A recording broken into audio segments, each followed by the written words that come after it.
Okay, hey. This video is going to talk about audio interfaces and what they are exactly, and how you can choose one. I'm going to give you some cheap alternatives, some well-known cheap alternatives to, not alternatives, but just options you can choose from for a audio interface. I'm also going to show you some other audio interfaces, how you can shop for them, and just what an audio interface does and why it's important to have one if you're trying to record anything, any audio in a studio for music or even for video. This microphone I have here is actually running through an audio interface itself. So as you can see, it is a XLR. So right here is an XLR. So this does not go into the computer through USB. There are microphones that run on USB that go directly into your video editing software or audio editing software. But this one's XLR, so you have to run this through an audio interface before you can send the information to a computer where you can do editing for audio or video. So audio interfaces are important. They record like large amounts of musicians. I mean, not large, but like you can do 4 to 8 to, depending on what size your interface is. You can record that many musicians through the inputs on the audio interface.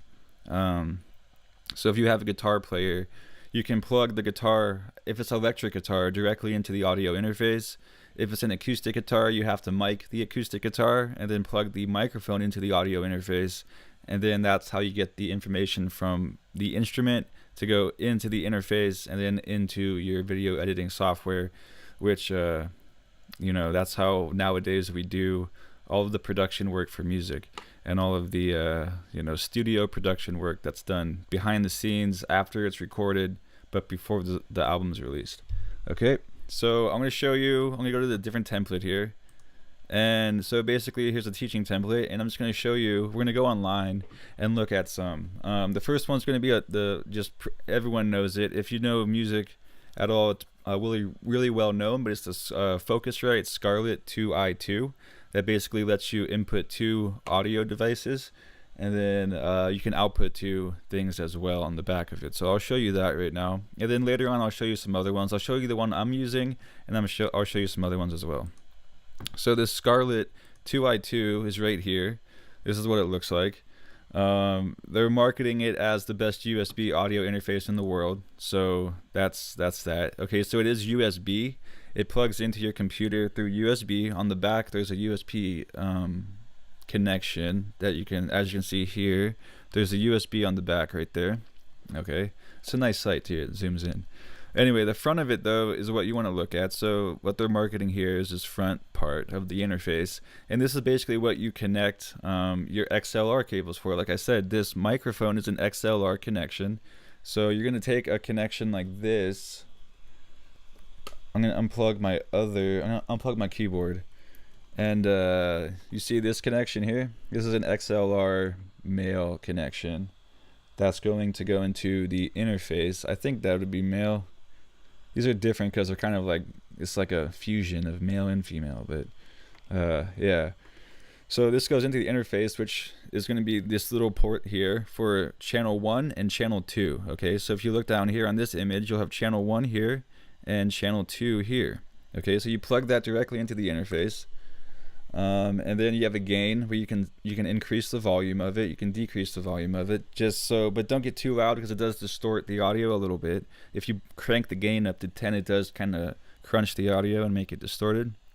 Alright, for all microphones you have to press this 48V. So there's a 48V button on the Focusrite and on pretty much every audio interface, and that's phantom power. Okay, so microphones are going to tell you, like this one here, it requires phantom power to operate. And so basically make sure you press on the 48V and enable that to be able to pick up any microphone. Okay, because the microphones, like, they don't turn on their own. The way you turn them on is through this phantom power. So the phantom power turns on, then the microphone turns on through the phantom power. Okay, but this microphone is a dynamic one, and this one has an on-off switch on it here. So this doesn't need phantom power. But this one I'm talking in this condenser microphone that picks up everything. So if I hit something, you're gonna hear that. This is it picks up everything in the room. It's really sensitive. This requires phantom power to run. All right, then you have the monitor volume knob that just runs your overall volume for the interface. So if you're running, like over here, you see these line outputs. You can have these going to speakers, okay? And if you're running the output from your audio software into the interface, you can send the audio information out of Pro Tools or out of FL Studio into your interface and then out to your speakers, and you do that, and the volume for that's on this monitor knob, okay? And then the outputs for that. So basically this interface is just exactly that. It's an interface between your instruments, your speakers, and your software on your computer. Okay, and I have videos talking about how to run the audio and how to route it in and out in the audio settings. So watch those videos on my website at epsilon144.com. There's a teaching section that includes recording and audio connection. All right, so that's the most well-known, I think, interface out there. It's around $100 to $130, I believe, and it will get the job done for you from that point of view. But if you need more connections, say 2 isn't enough, you have to record a band that has 5 people or a band that has 4 people, you'd want to come up here and search for a different audio interface. All right, so here are some more like standard ones that are in the music industry. You can just search around for them.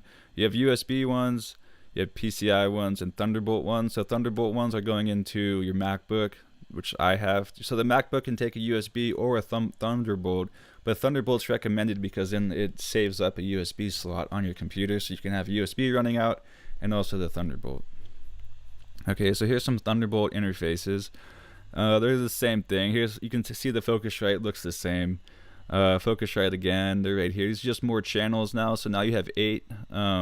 This one has 4 end preamps built into it. This one has 8. So this is the same company that makes the 2i2, but now it just has 8 inputs, and I don't know how many outputs, but probably 4 to 8 as well.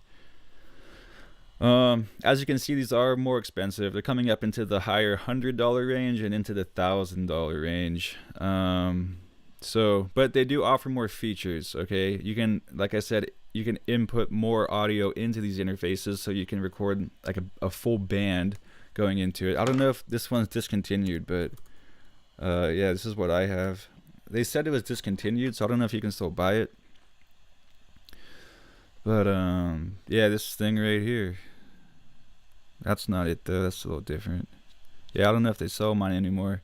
You can find it though if you Google it. I have one from Avid called the MBox Pro, which is really, really good. It's 8 inputs and 8 outputs. It's this one here, MBox Pro. I'm just gonna go into images and look at it. And basically this is mine. So I'm running in. You can do a lot with this one. You can do a stereo input as well. So you have the red-white stereo input. If you want to record off of your phone, you can plug in an aux to stereo cable and then record audio off your phone. You can record audio off of like a Nintendo DS, off a Game Boy, if you want to get audio from like an old Game Boy game, as long as you have permission, of course, for copyright purposes. So this is the front. It's a clean looking audio interface, man. I think it looks pretty cool.